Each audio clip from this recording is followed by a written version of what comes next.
Ayan, good morning, good morning. Narito po tayo ngayon sa isang bayan ng Occidental Mindoro, no? Sa bayan ng Santa Cruz.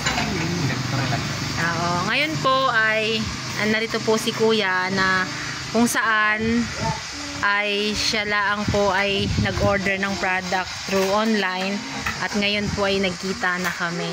So, ano po yung naging karanasan ninyo doon po sa paggamit niyo ng pauna dito sa Organic Fall Harvest?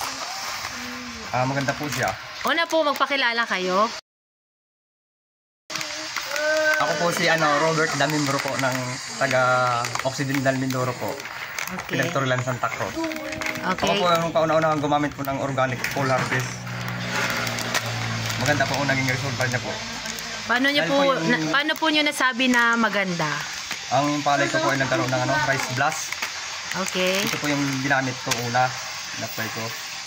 Nagambot niya po. Tapos ito po yung pangalawang apply ko. So yung dalawang product niya ang ginamitan mo. Okay. Ano pong sukat nung inyong lupa? Sa mahigit po 8,000 square meter po.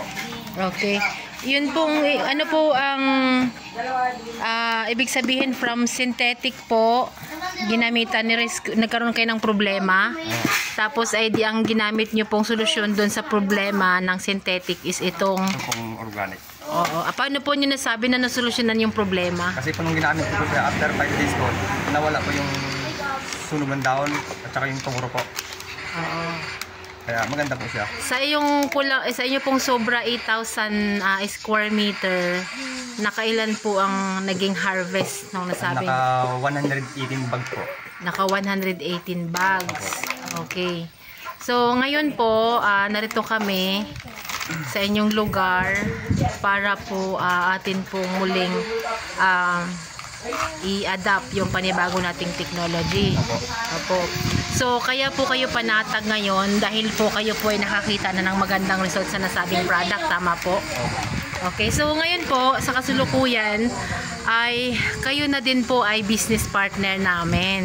So, kayo na rin po yung distributor dito sa Occidental Mindoro, dito sa ating Organic Fall Harvest. So, anytime po ay makakarating kayo sa opisina ng Victory Global para po sa anumang mga activity. Tama po? Opo. Okay.